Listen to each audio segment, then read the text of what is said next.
Okay. Good afternoon. My name is Sheree Rice, and I'm here with. Julissa Smith. She has agreed to work with me through this course.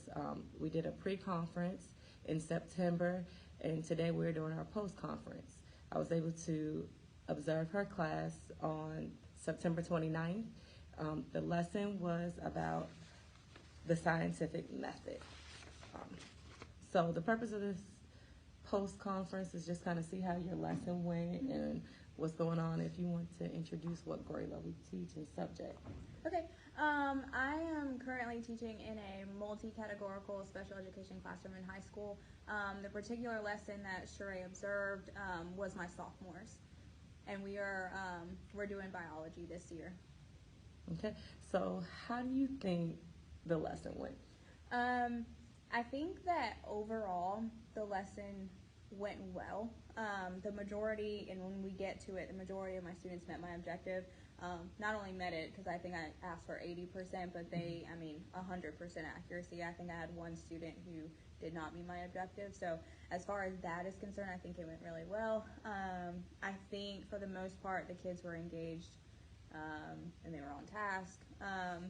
There was just one part of the lesson where I think I kind of stepped in a little bit too early, didn't give them enough time to figure it out on their own. I feel like I should have let them have that time. But as far as, after that, I think everything was pretty good. Yeah, things that I wrote down during the observation as I was looking, I said, you clearly have a set routine and expectations when they come in. I thought it was really good when they came in. They knew they put their stuff down, they grabbed their notebooks, and they started on warm-up. So it was clear. That's a great thing to have a routine set. And as they were working on the warm-up, you were walking around monitoring. Also, the thing I liked about your warm-up questions, you had different styles of questions. Right. You had fill in the blank, you have true or false, and you had the multiple choice of where the question, and then they have to figure out the answer. It's good because when they take, your kids still have to take the EOC. Right. Those are the question types they're going to see. And it also expands their knowledge instead of just, here's a response choice. And like you said, when you were going over your presentation, they seemed engaged. You went over what your expectations were in gender. I wanted to know, do you ever go over like what your board is with them, what they have? Not the full board, but we do typically refer to the essential question and the objective. So every once in a while, I'll go over and I'll say, okay, this is what our objective is for today, and I'll point to it and we'll discuss it. But I do, my first block though, they actually fill it out sometimes, so they are more aware. But that's actually kind of a good idea. I might want to. And I think because from our coaching experience, she wanted to work on critical thinking skills, and so what I did pull was the depth of knowledge questions, and for your lesson, your purpose was for them to identify, these examples of the scientific methods. I thought that we could create deeper questions by, right now, I'll say we're about level 1, in between level 1 and level 2, but we could go level 2 and 3, which is, skill and concept, and then your strategic thinking. So it's using the concepts you taught them to think more, how do I apply these skills, which I think would be really good, because it seems that they got that. I identify, I can define, I can show you examples, but now how do I use these? Right. What do you think didn't go as planned, and why? Okay, so like I mentioned earlier, the one thing that didn't go as planned was the activity where they were standing with their cards and they had to find their partner of the example that matched the actual step of the scientific method.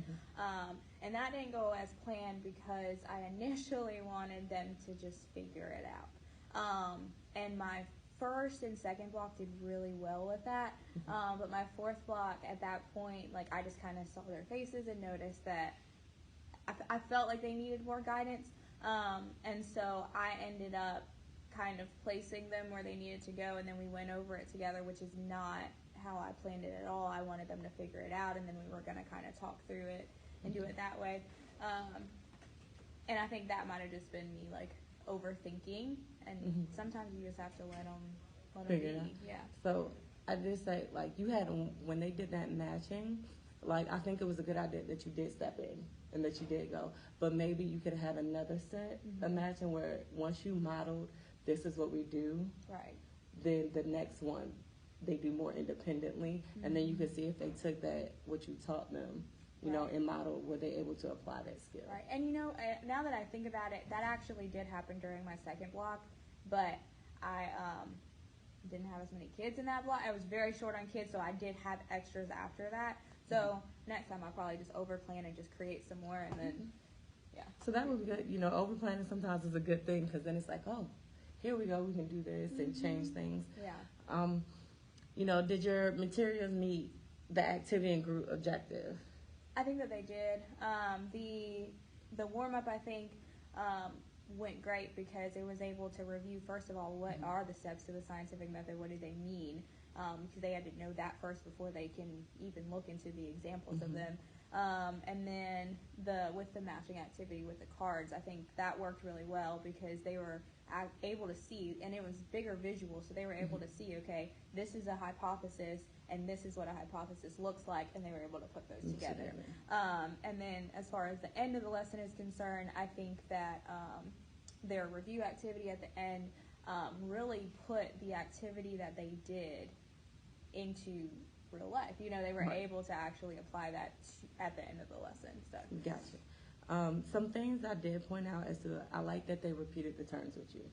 So they know what it sounds like. I can read it, but I also know what it sounds like in my head, so I know how to pronounce it. Right. And then I also put that I like that you're applying those career readiness skills as far as taking Cornell style notes. Then you actually model it. You have a model that you go through, and you make sure they are able to recite to you what their expectations are.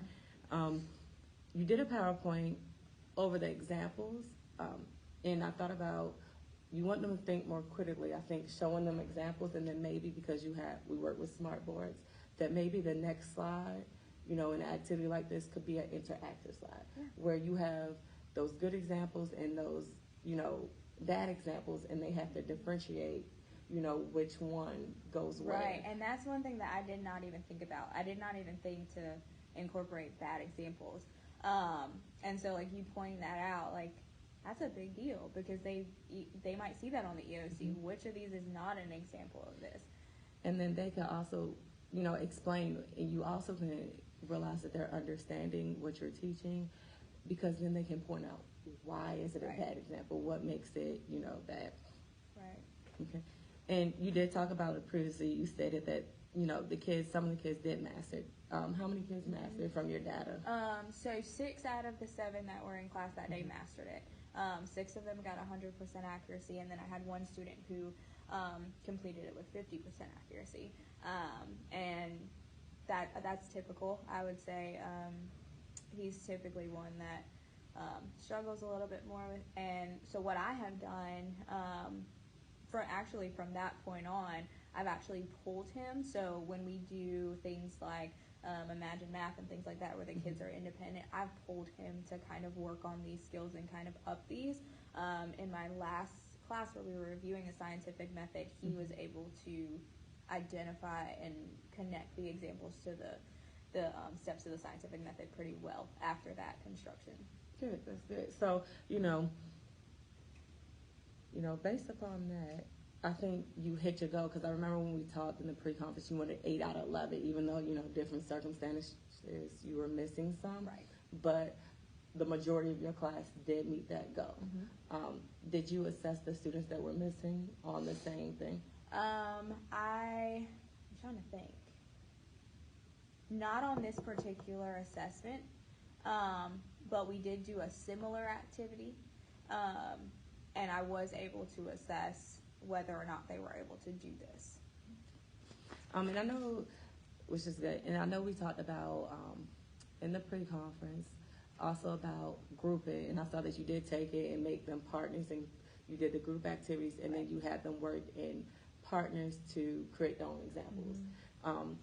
What will you be doing in future, you know, with this? Are y'all going to do your own experiment?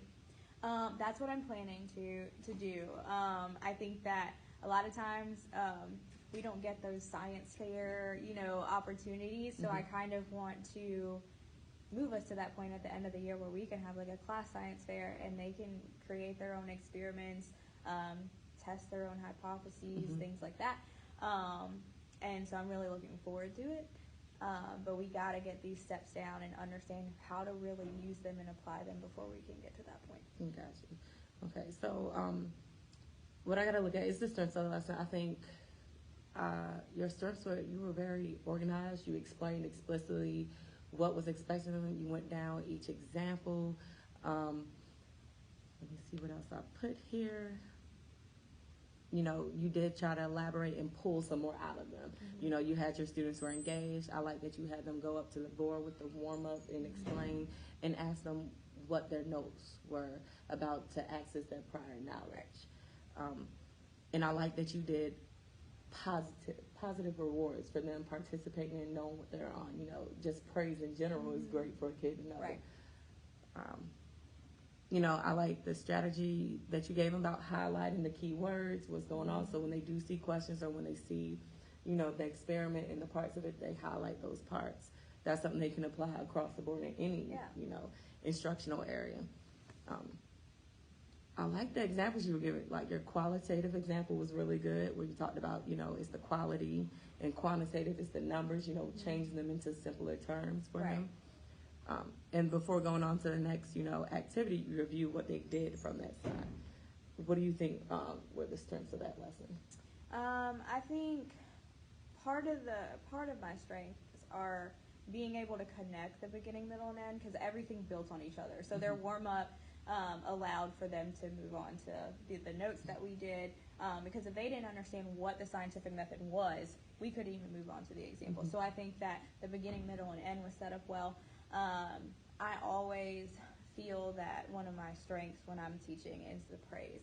My kids need to be motivated, and if they're not motivated themselves, I have to do that for them.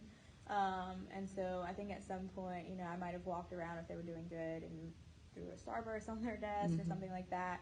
I also think that I did a better job with the note-taking process. The highlighting keywords and things like that was something that I kind of just realized that they need that. And so I did it, and I think that worked really well, and they took to it well. And then I think that I did a better job of allowing them to think more, because I went further and had them create their own examples, which typically, in the past, I probably wouldn't have thought to do. I probably just would have given it to them and told them these are the examples. But I went further, and it's like, okay, now you know what the examples are, give me one. So. And I think sometimes when we push our kids a little bit, they give us more. Right, yeah. When we expect more, we say, all right, normally I would set it at this tone, but let me try something different. They blow us out of the water sometimes.